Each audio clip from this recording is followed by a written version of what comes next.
The horror film and made audiences rethink their choice of pre-show dining with Night of the Living Dead. Now Max zooms in on an original filmmaking voice, writer-director George Romero. You know, I've been a horror freak all my life. I mean, I used to read EC comic books under the bedspread with a flashlight. And so I've just always loved the genre. I often say that I think probably the first story, the first piece of fiction that was ever spoken by a human being sitting around a campfire was probably a horror story. What's that in the sky? A true independent. This guy doesn't work in LA or New York. His home base has always been Pittsburg. Hi, my name is George Romero, and back in 1968, I made a film called Night of the Living Dead here in Pittsburg. Well, I like living in Pittsburg because I think it's a real place. It's, I grew up in New York, and I don't like the sort of head jam of New York, and LA doesn't seem like a real place. But after 30 years, Romero's first film is still his most famous. There's been so much talk about the implications, the socio-political implications of Night of the Living Dead. It was an angry film. It reflected our attitudes at the time. It was the time of riots in the ghettos and the assassinations of Kennedy and King. And I mean, you know, it was that time. And, you know, there's some rock and roll in there, you know. What's that sound? What's going round? We've got to get down into the cellar. Go down in your damn cellar. Get out of here! People have talked about using a black man in the lead. And I think that we can't really take credit for that. There are two of them out there. Have you seen any more around here? Dwayne just was the best actor from among our friends. We literally finished the movie, threw it in the trunk of the car, drove to New York with it, and tried to get somebody to show it. And the community of Evans City, Pennsylvania still hasn't recovered. While sitting in the yard one day, it was in the summer, in June I'd say, when these people rode up in a big shiny car.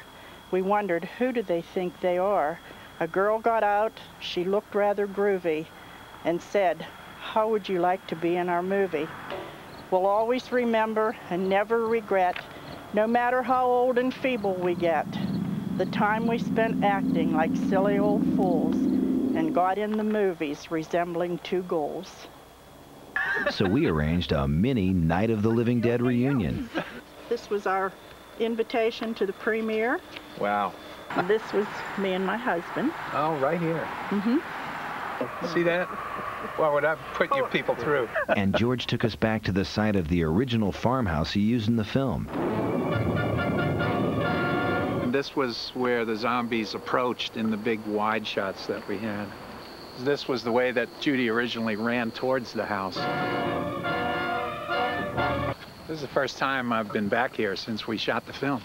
Now, 30 years later, other members of the first Night of the Living Dead team are adding new footage to expand the original film. We all decided that the best thing to do would be to shoot some new scenes that maybe we couldn't afford when we originally did it.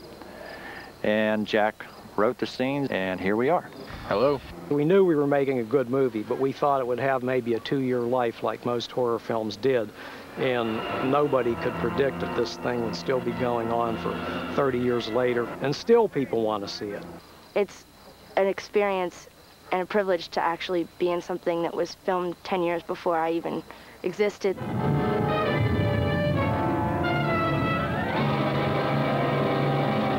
Ten years later, Romero followed it up with a sequel, Dawn of the Dead. You know, the underlying sort of metaphor in the films is about a new society devouring an old society. Yeah, I knew that. The film was shot mainly inside a mall owned by one of the investors. He said, you know, there are crawl spaces up there, there's civil defense supplies, there's all this stuff that you never see. Hey, look at this.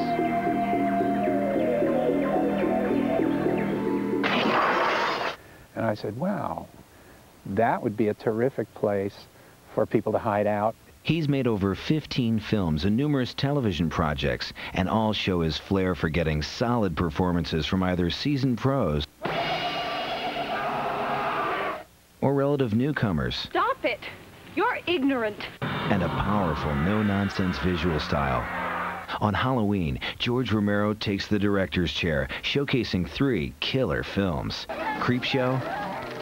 We needed 500,000 cockroaches.